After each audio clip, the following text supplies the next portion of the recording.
Bismillah ar-Rahman ar-Rahim.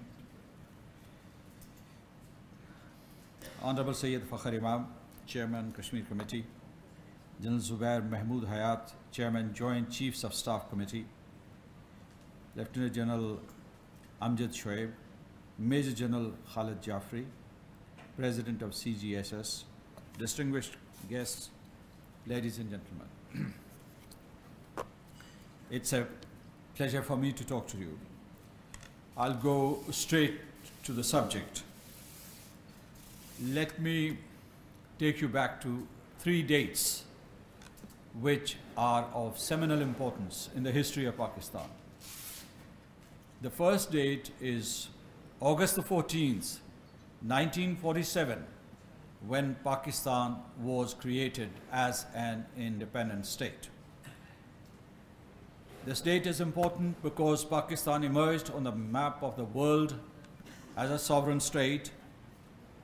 And let me also underline that before Pakistan was created, people were taking bets that this country would not be created.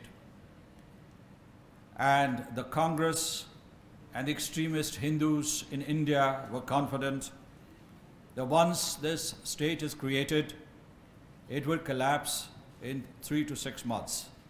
And people of Pakistan would be begging India to take it back.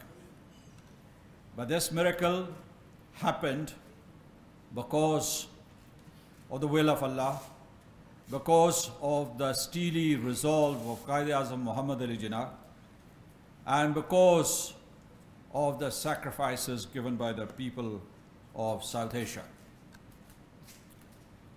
This miracle happened. And let me tell you that this is a golden hour in the history of Pakistan. And let me take you back to 1947 and 48. These are the 2 years when you attain military victory, undoubted military victory. In the recent past, after the developments of August the 5th, people have been saying that Pakistan has been advocating and practicing diplomacy to resolve the Jammu and Kashmir dispute.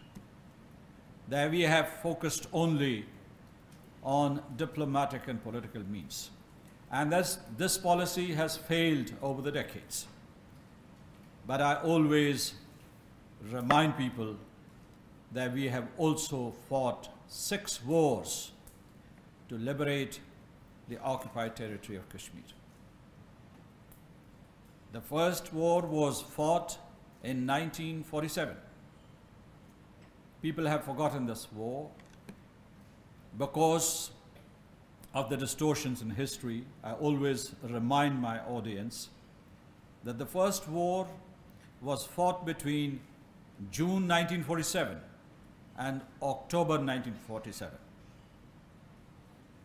During this period, the people of Azad Kashmir rebelled against the Maharaja of Kashmir, and unassisted, unaided, they put together a command and control structure. They had their own armed forces. They fought the Maharaja and pushed his army back. This is a battle that we won. If you hadn't won that war, you would not have Azad Kashmir. Simultaneously in November, the people of Gilgit-Baltistan rebelled, unaided, unassisted, and together the people of Azad Kashmir and Gilgit-Baltistan were able to liberate 13,000 square kilometers of Azad Kashmir and 73,000 square kilometers of Gilgit-Baltistan. If that war had not been fought, you would not have Azad Kashmir, you would not have Gilgit-Baltistan, and you would not have the Kashmir dispute today. Because as I walked into the hall, General Jafri was talking about Hyderabad and Junagadh, and is anybody talking about Hyderabad and Junagadh? And nobody is talking about these two.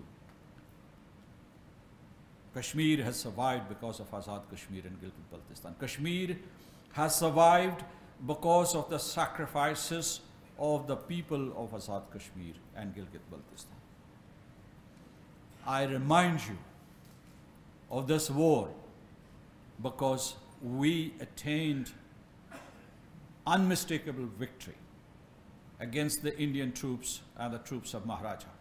Let me also tell you that after India had occupied the Jammu and Kashmir territory, or the part of it, on October the 27th, there was a pushback. They wanted to reoccupy that territory, Gilgit-Baltistan and Azad Kashmir.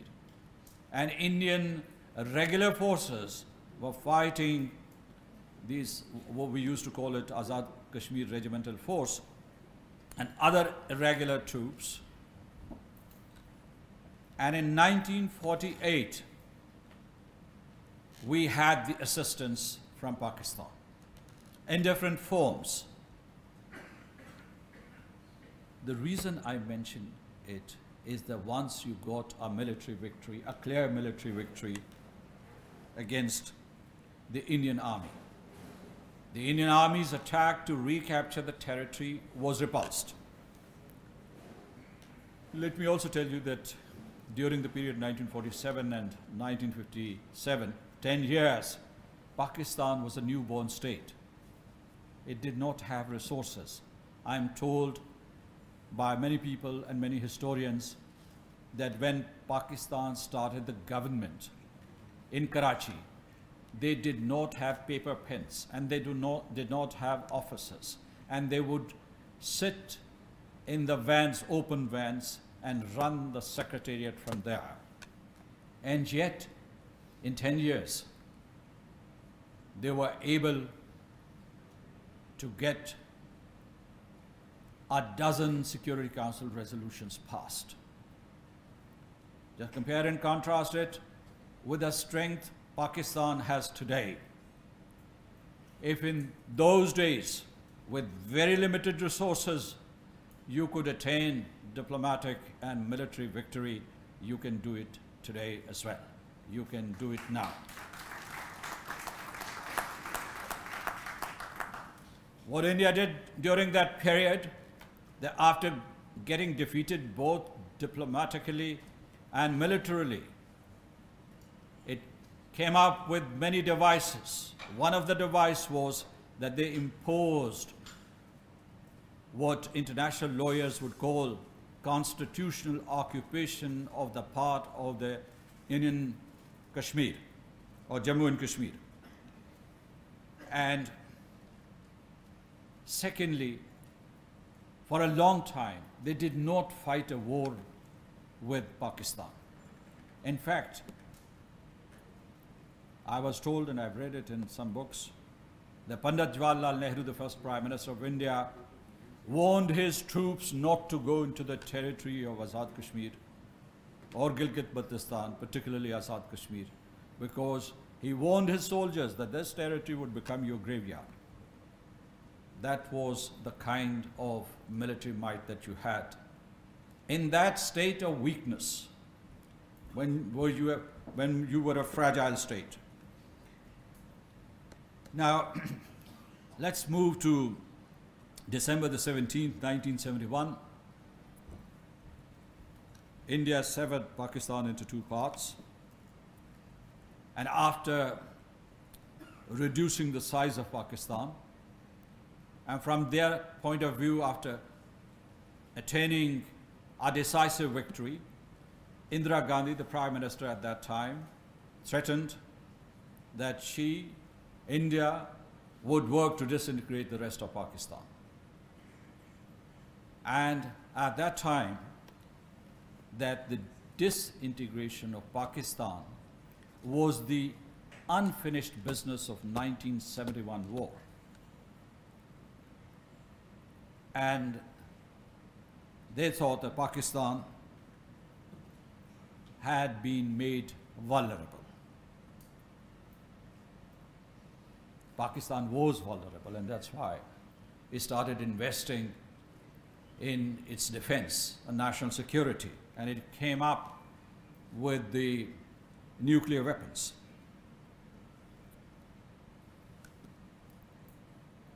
Let me take you to May the 28th, 1998. Pakistan acquired nuclear capability. And at that time, Pakistan felt that it had become invulnerable to Indian attack because you had established credible deterrence vis-a-vis India. Now,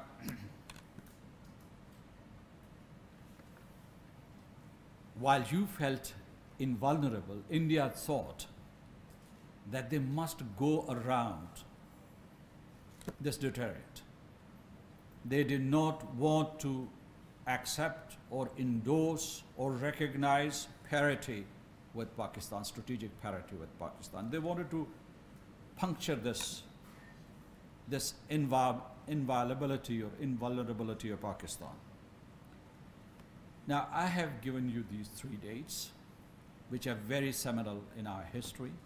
But let me also tell you, here I want to underline that since 1998, the state of Pakistan, and particularly after 1999, you have been wearing this armor of nuclear deterrence, and you feel safe, and you are developing your conventional capability. But at the same time, I think that most of the people, and I'm saying it loudly, have a defeatist mindset. They do not see themselves, I'm talking with the citizens of Pakistan, they do not see themselves as a proud, as a great nation, as a nation that was born in 1947, which had strong convictions and which was confident that it would carve a prominent, a strong position in the comity of nations. And therefore, when you talk to the people in Pakistan, they would cite the rise and ascendancy of India, and they would cite 101 reasons why Pakistan should be perceived as a weak country. Let me go straight to the situation in the Indian-occupied Kashmir. Right now, Indian actions on August the 5th was not a sudden, surprising development. India had been preparing for this action for the past 5 years, and it has been proclaiming to the media, to the political rallies, to the world at large, to Pakistan in particular, that these are the steps that it's going to take. In fact, I recall that on the 23rd of June, immediately after the completion of the electoral cycle in India, this very think tank had organized a seminar like this. And I'd like to refer people back to the remarks that I made. And in those remarks, I predicted point by point what India would do, because at that time, some people were saying that a stronger Modi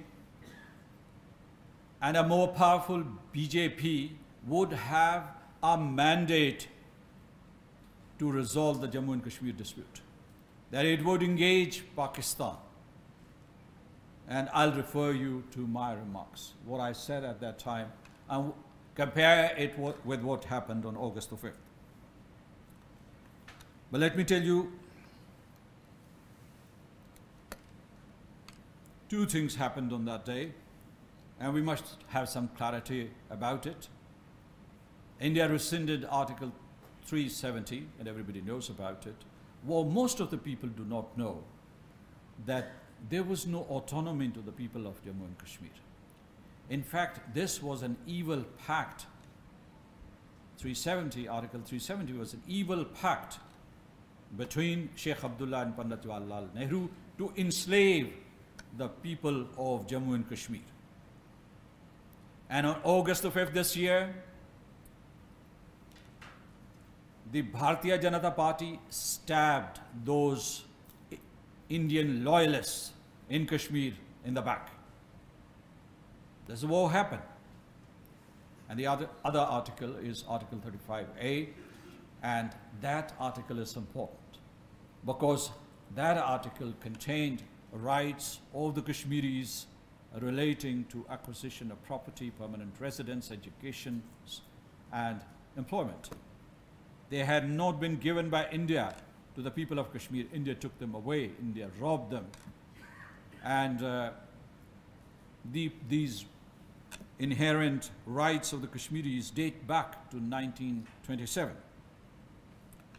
What actually happened on August the 5th and the weeks preceding August the 5th was a full-fledged invasion of the territory, reoccupation of the territory in order to consolidate India's rule, and there was this big elaborate plan to colonize the territory because India announced that the state of the occupied territory had been bifurcated against the will of the people, and that from that point onwards, Hindus from all over India would be settled in that territory, and they would like to replicate, I mean, they didn't say that, but everybody said that they would replicate the experiment in the West Bank.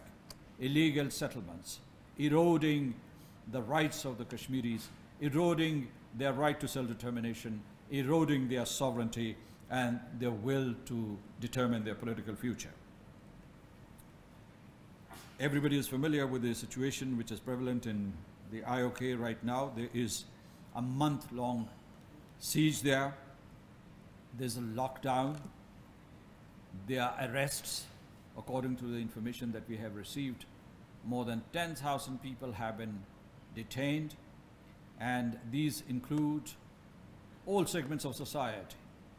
You have former lawmakers in the local government, you have businessmen, you have academics, you have students, you have lawyers, you have women activists, you have children who are 12, 13, or 14 years old. Everybody knows the horrendous situation that prevails in Kashmir today. What I want to underline is that people are talking about a war in the future tense.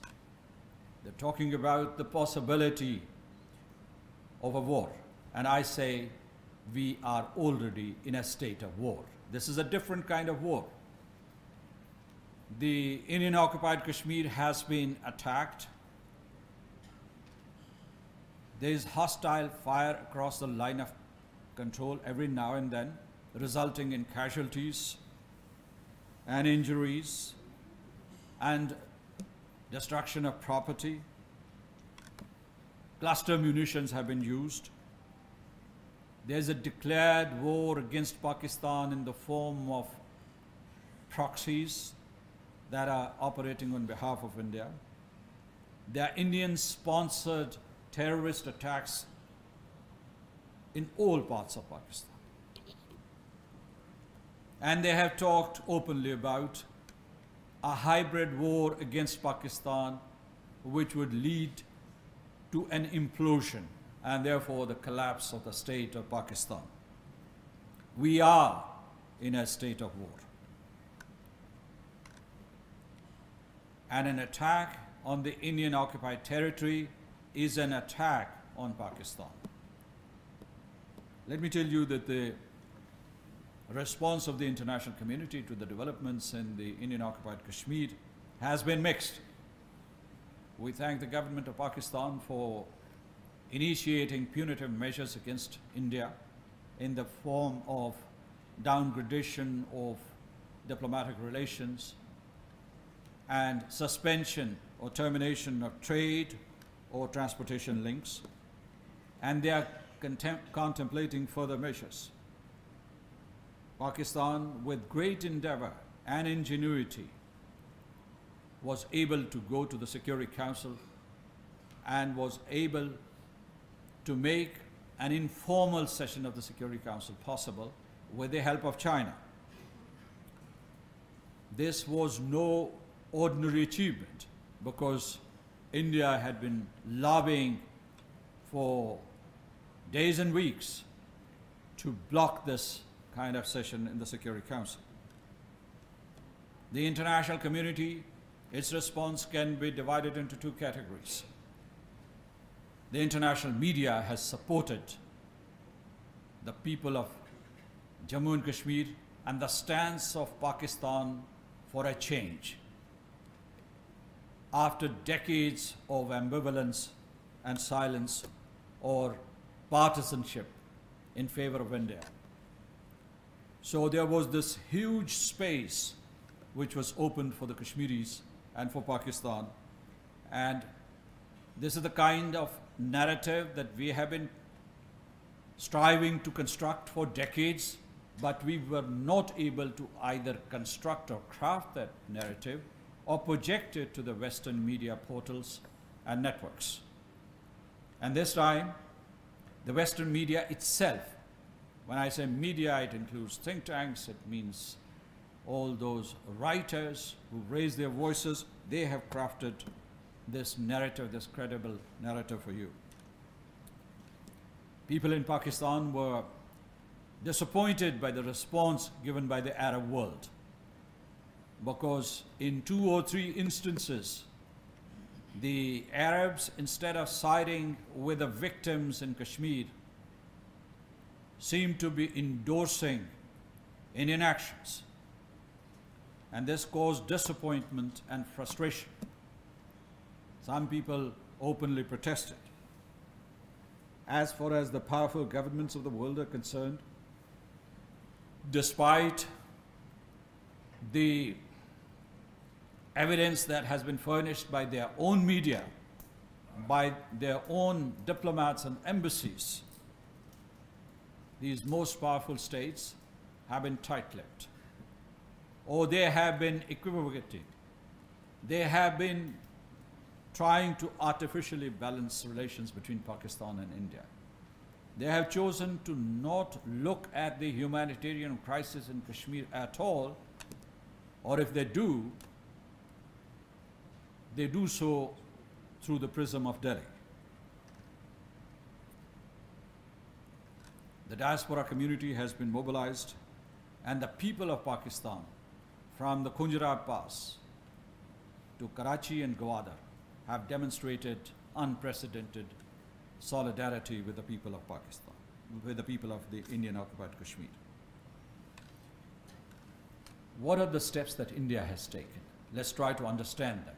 I think that in the past 4 weeks, they've been trying to give this impression to the rest of the world that things are normal, and they have been trying to tell the world that by brutalizing people, by bifurcating the state, by snatching all the rights of the Kashmiris, they are trying to usher in an era of prosperity.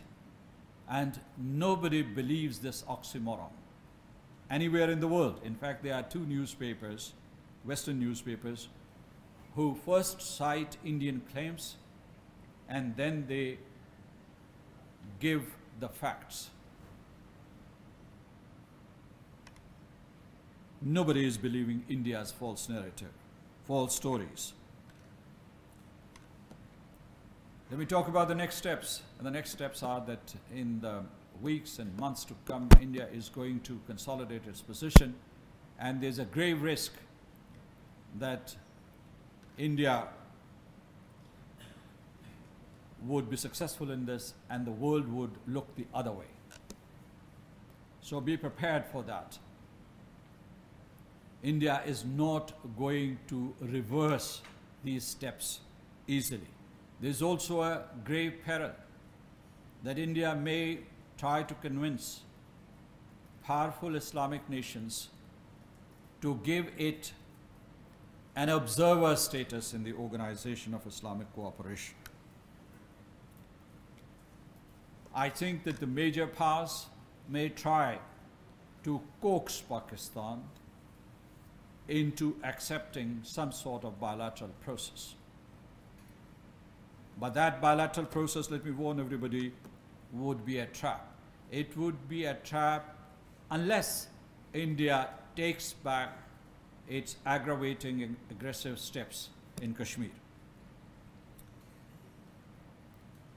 I would say that we should not accept any bilateral framework after August the 5th unless India explicitly, in the presence of a third party, and preferably the United Nations and the President of the United Nations Security Council or the Secretary General of the United Nations, accepts the disputed status of the territory and agrees to go back to the drawing board and come up with a diplomatic and political solution of the Jammu and Kashmir dispute.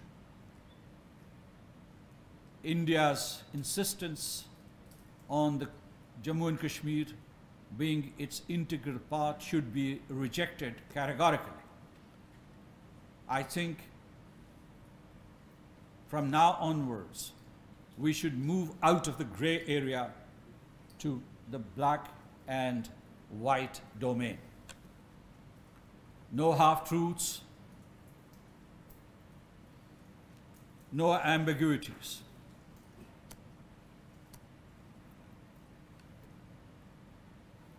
Mr. Amir Bilal Sufi has already come, and I think he would talk in detail about lawfare.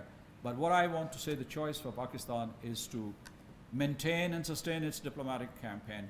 It was good to go to the Security Council for an informal session, but going once is not enough. We should constantly knock on the doors of the Security Council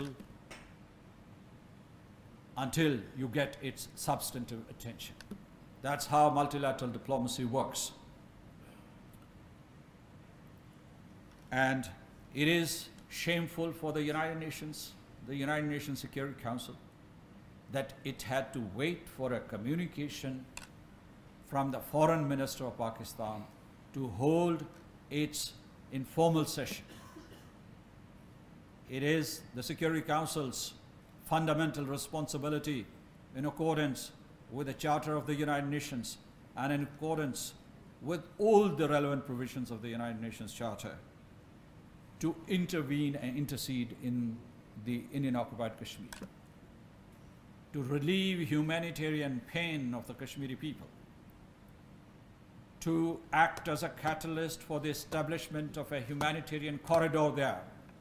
My message to all of you, and through this platform, is that continue to go back to the United Nations Security Council, the United Nations Secretary General, the General Assembly, and the Human Rights Council. You have a space there, don't lose them. Don't lose it. You have a space there. You have a legitimate claim there. Don't surrender it. Because India responds to two types of pressures. The military pressure, the kind of pressure that was generated in 1947 and 48 and in 1965. And it responds to or speaks to international diplomatic pressure. International diplomatic pressure, not bilateral diplomatic pressure.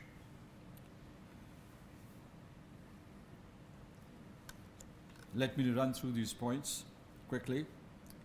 I said that Mr. Sufi would be talking about lawfare. Lawfare is very important.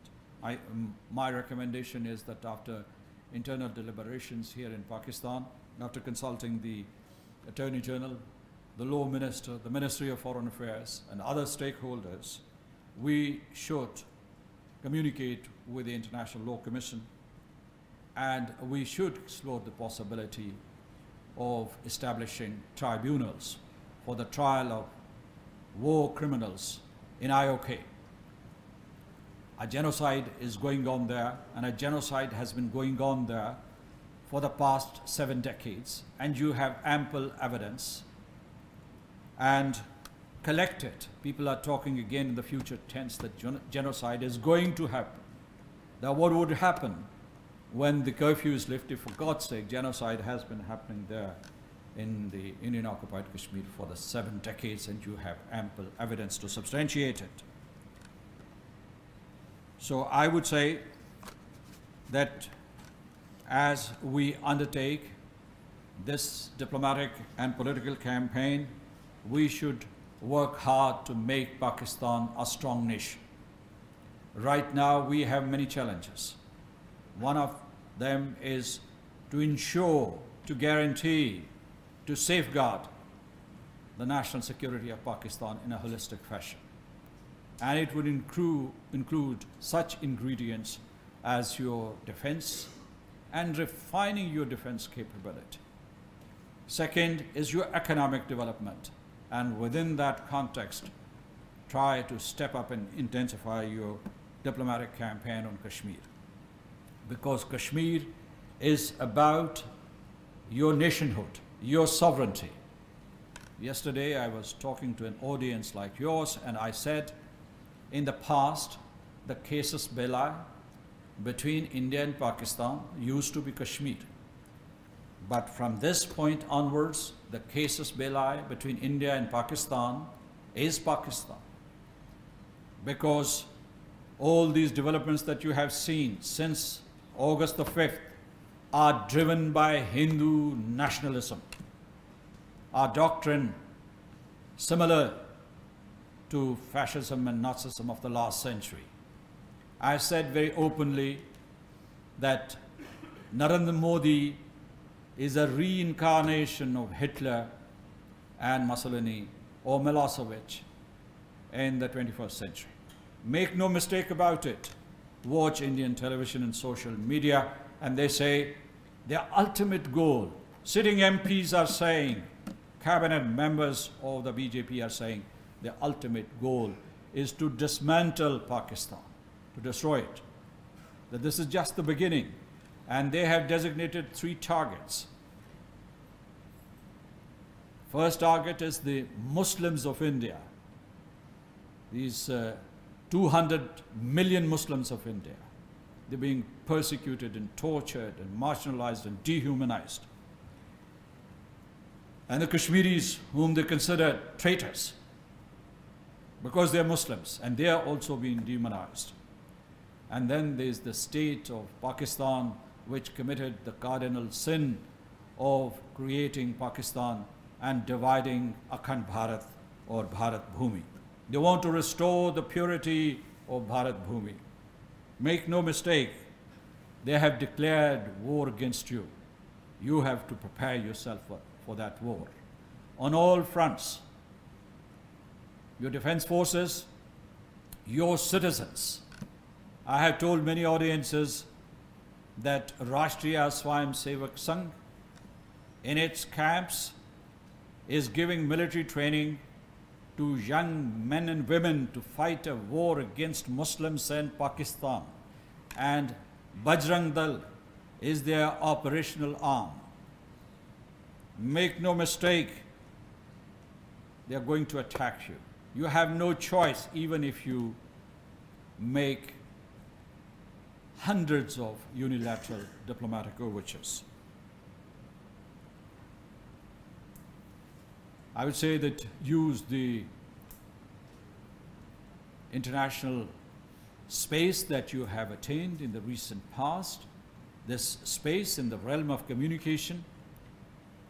Now is the time to tell the world the truth about South Asia, the suffering of the people of Jammu and Kashmir, and the threats to Pakistan's state, and the threats to peace and security in the region because of India's jingoism and its hegemonistic designs.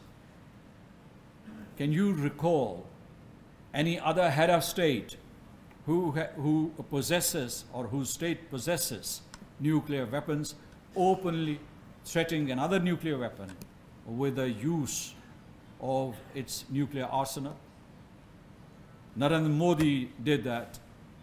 In April this year, he said that he would obliterate Pakistan with quote-unquote mother of nuclear bombs. He said that his bombs are not fireworks for Diwali. I would also say that reach out to the global civil society and especially the Indian civil society, because despite all the restrictions imposed on the citizens of India and on the media in India, many political parties, human rights groups, civil society organizations, ordinary citizens have protested against the actions taken by Modi. You must establish an interface with those enlightened Indian citizens. And here, finally, I would say that think Pakistan, rethink Pakistan as a strong nation, as a nation capable of defending not only its geographical territory, but its value system anchored in Islam. And never be apologetic about your doctrine of war, which was given to you by Prophet Muhammad, peace be upon him, and by the Quran. And all the pillars of this doctrine are based on humanitarian principles. Muslims do not fight offensive wars. They fight to defend their own people, their way of life, and they fight for humanity. So from now on, I would say it is your responsibility, the citizens of Pakistan, not only to safeguard the rights of the Kashmiris, by all means, but also to save the 200 million Muslims from the scourge of the wrath of Hindu extremists. Thank you so much, ladies and gentlemen.